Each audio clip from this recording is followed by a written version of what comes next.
अस्सलाम वालेकुम। पोल टू एचएस ऑफिशियल टीम है। अच्छा स्टूडेंट्स, आज हम बात कर लेते हैं हिस्टोलॉजी के चैप्टर नंबर 9 की, जिसका नाम है ब्लड। क्योंकि मेरी पहले वीडियोस आई हुई हैं सेल के टॉपिक पे, कार्टिलेज के टॉपिक पे, बोन्स के टॉपिक्स पे, और आप इसके अलावा और भी मतलब कनेक्टिव टिश्यू के टॉपिक पे आप पहले भी देख सकते हैं।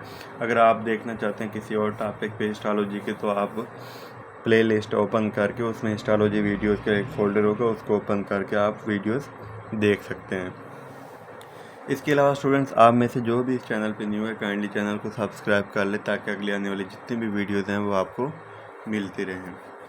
अच्छा स्टूडेंट्स, आज हम बात कर लेते हैं इसके ब्लड के पोर्शन की, कि इसमें हिस्टोलॉजी में ब्लड में से क्या क्या करना होता है, कितना करना होता है, ये सारा हमें आज देखना है। और इसमें हम बताएंगे, हम देखेंगे कि एमसीक्यूज़ और एससीक्यूज़ कैसे बनते हैं, कौन सा पोर्शन कितना इंपॉर्टेंट है, वो सारा करना होता है। स्टूडेंट्स, इसकी गाइडलाइंस पहले स्टार्ट करने से पहले मैं आपको इतना ज़रूर कहूँगा कि ये जो ब्लड का पोर्शन है ये इतना इंपॉर्टेंट नहीं है, ब्लड हिस्टोलॉजी।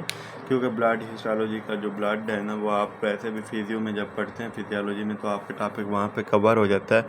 और मोस्टली हिस्टोलॉजी में आपसे इसका वैसे ज़्यादा पूछा नहीं जाता, क्योंकि सिलेबस का हिस्सा है, तो स्टूडेंट्स भी पूछ रहे हैं, तो इसलिए मुझे इस पे वीडियो बनानी पड़ेगी और इसको बताना पड़ेगा। तो जितना इसका इम्पोर्टेंट और करने वाला वो मैं आपको बताऊंगा।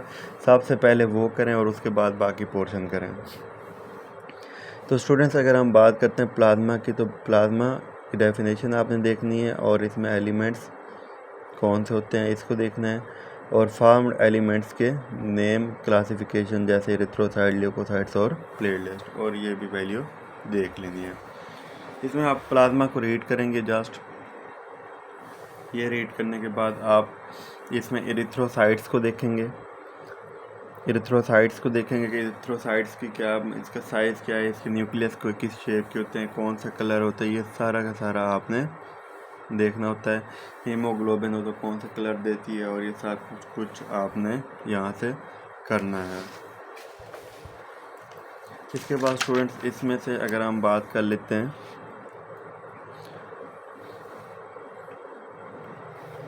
इरिथ्रोसाइट्स के फंक्शन की, तो ये सारे के सारे इसके फंक्शन लिखे हुए हैं। या आपको यूनिवर्सिटी क्वेश्चन आए या आपसे पूछा जाता है, तो इसको आपने उस वे से करना होता है।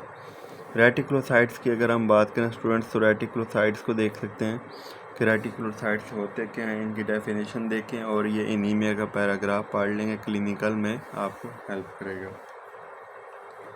इसके अलावा स्टूडेंट्स, हम बात कर लेते हैं ल्यूकोसाइट्स की। ल्यूकोसाइट्स का आपको पता हो कि होते क्या हैं, WBCs। और इसके बाद आपने टोटल लिस्ट ल्यूकोसाइट काउंट देखना होता है, कितना होता है टोटल ल्यूकोसाइट काउंट। इसके बाद आपको पता हो ग्रेनुलोसाइट्स कौन से हैं, ग्रेनुलोसाइट्स, ये सारा कुछ आपने इसकी वैल्यूज़ और ग्रेनुलोसाइट्स, ये सब कुछ देखना होता है, इनकी टाइप्स वगैरह। ग्रेनुलोसाइट्स में क्या क्या होता है, 3 चीज़ें होती हैं, इसको आप याद कर सकते हैं नेब के नेम से, न्यूट्रोफिल, न्यूसिनोफिल, बेसोफिल। नैब के नाम से याद कर लें या फिर बैन के नाम से, जैसे आपको बेहतर लगे आप उस नेम से याद रख सकते हैं। न्यूट्रोफिल्स में आप देखेंगे कि न्यूट्रोफिल्स में इसकी क्या शेप है, न्यूट्रोफिल की पॉलीमार्फोन्यूक्लियर, और इसमें प्राइमरी ग्रैन्यूल्स और ये टर्शरी, सेकेंडरी, ये सब कुछ आपने यहाँ से करना होता है। इसके बाद इसमें से जो करने वाला है स्टूडेंट्स, वो देख लेते हैं कि स्पेसिफिक ग्रैन्यूल्स और सेकेंडरी ग्रैन्यूल्स में आपको पिछले पेज पे भी कह चुका हूँ कि आपने इसकी डेफिनेशन देख लेनी है, टर्शरी ग्रैन्यूल्स की डेफिनेशन देख लेनी है यहाँ से। और फंक्शन ऑफ न्यूट्रोफिल्स अगर हम देखते हैं, तो न्यूट्रोफिल्स के फंक्शन आपको पता ही है वैसे भी कि न्यूट्रोफिल्स के फंक्शन क्या होते हैं, इन्फेक्शन के अगेंस्ट वगैरह होते हैं, इन्फ्लेमेशन के। और इसमें अगर ये कैसे करते हैं, ये पास फार्मेशन, तो ये MCQ में आपसे पूछा जाता है, इसको आपने MCQ पॉइंट ऑफ व्यू से करना होता है। इसके अलावा यूसिनोफिल्स को आपने देख लेना है, यूसिनोफिल्स क्या होते हैं, न्यूट्रोफिल्स कितना होते हैं, और इनके साइज़ और इनकी शेप और सब कुछ आपने, इसके प्रिंसिपल फीचर्स भी आपने देखने हैं कि क्या होते हैं। स्टूडेंट्स, ये पोर्शन मैं आपको पहले भी कह चुका हूँ, ऐसा इतना इंपॉर्टेंट नहीं है, जस्ट आप इसको, क्योंकि टॉपिक है सिलेबस का हिस्सा, तो आप इसको देख सकते हैं, इसको कर सकते हैं। इसके अलावा अगर हम बात करें फंक्शन ऑफ यूसिनोफिल्स, ये आपका यूनिवर्सिटी क्वेश्चन है, तो आपसे पूछा जाता है, आप इसको कर लेंगे। बेसोफिल्स की हम बात करें, तो बेसोफिल्स भी आपने जस्ट शेप और उसके फंक्शन देख लेने हैं। ये ग्रेनुलोसाइट्स में लिम्फोसाइट्स बहुत इंपॉर्टेंट है, ये सारा का सारा टॉपिक करना होता है लिम्फोसाइट का। तो आपने इसको डिटेल में करना है और कोशिश करनी है इसमें से, ताकि MCQ और SCQ आएँ तो आप से अटैम्प्ट हो जाएं। इसके अलावा स्टूडेंट्स अगर हम इसमें बात करें तो न्यूक्लियस और साइटोप्लाज्म, इसको देख लेना, आपने जस्ट रीड कर लेना। ये वैसे भी आपको पहले पे कह चुका हूँ कि पूरा करना है। टी लिम्फोसाइट्स इंपॉर्टेंट है, ख़ासतौर पे CD4 सेल्स में, हेल्पर, इसकी टाइप, सब कुछ आपने करना होता है। CD मार्कर या HIV में होते हैं, हेल्प करते हैं, ये सारा करना है आपने। और ये कोशिश करेंगे पूरा टॉपिक देखें। टी लिम्फोसाइट्स वाला, बी लिम्फोसाइट्स आपने करना है यहाँ से, ये भी आपसे मोस्टली पूछा जाता है। बी सेल रिसेप्टर का आपको पता होना चाहिए कि बी सेल रिसेप्टर कौन से होते हैं। नेचुरल किलर सेल्स क्या होते हैं, इनका रोल क्या होता है बॉडी के अंदर, आपने इनको रीड करना है। मोनोसाइट्स का फंक्शन देखना है कि बॉडी में इसका रोल क्या है, ये लिखा हुआ है इसका। MPS के मोनोन्यूक्लियर फेगोसाइट सिस्टम के तौर पे काम करता है।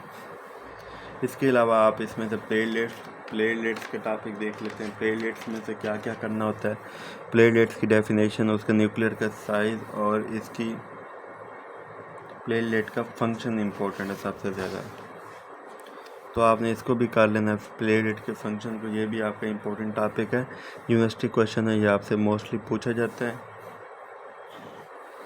इसमें थ्रोम्बस का पता हो आपको, थ्रोम्बोसाइटोपेनिया का पता हो, ये आपसे पूछा जाता है। थ्रोम्बोसाइटोसिस का पता हो आपको, हीमोपाइसिस का पता हो कि हीमोपाइसिस क्या होती है। इसमें स्टूडेंट इसके अलावा बोन मैरो का आपको पता होना चाहिए कि बोन मैरो में कौन कौन सी टाइप्स होती हैं। Yellow bone marrow, red bone marrow, ये बहुत इंपॉर्टेंट है। इसकी 2 टाइप्स बहुत इंपॉर्टेंट है, तो इसको आपने लाजमी करना है क्योंकि यूनिवर्सिटी क्वेश्चन है और आपसे मोस्टली पूछा जाता है, तो इसको आपने करना ही करना है, ये पढ़ना है आपने कंप्लीट। ये आपका यूनिवर्सिटी क्वेश्चन है और आपसे मोस्टली पूछा जाता है। इसके अलावा स्टूडेंट्स अगर हम देखें स्टेम सेल्स में से देख सकते हैं आप कि प्लूरिपोटेंट हीमेटोपोइटिक स्टेम सेल्स क्या होते हैं, इनको आपने देखना है। लिम्फाइड सेल लाइंस को देखना है, माइलाइड सेल लाइंस को देखना है। इसमें से आपके एक MCQs लाजमी आता है, तो इसके लिए आपने इस पर ज़्यादा कंसंट्रेशन देनी है। इसके बाद हम प्रोजेनेटर और प्रीकर्सर सेल्स की बात कर लेते हैं। प्रोजेनेटर सेल्स और प्रीकर्सर सेल्स को आपने लाजमी करना है। इसके अलावा स्टूडेंट्स इंटरल्यूकिन, एरिथ्रोपोइटिन का आपको पता होना चाहिए कि इसका क्या रोल है। स्टूडेंट्स ये डेवलपमेंट इतना इम्पोर्टेंट नहीं है, तो आप ना भी करें तो ये आपको करने की ज़रूरत नहीं है, ये इतना इम्पोर्टेंट नहीं है। और आगे ये डेवलपमेंट ऑफ ग्रैनुलोसाइट्स भी इम्पोर्टेंट नहीं है, तो ये एम्ब्रियो के टॉपिक हैं, तो एम्ब्रियो में ही करने होते हैं। यहाँ पे हिस्टोलॉजी पॉइंट ऑफ व्यू से करने की ज़रूरत नहीं है। अगर आपका बाकी पोर्शन हो जाता है और आपके पास टाइम है और आप करना चाहते हैं तो आप इसको ज़रूर करें, अदरवाइज़ मैं आपको यही कहूँगा कि आप ना करें तो इतना बड़ा मसला नहीं है। ये भी डेवलपमेंट इतना इम्पोर्टेंट नहीं है।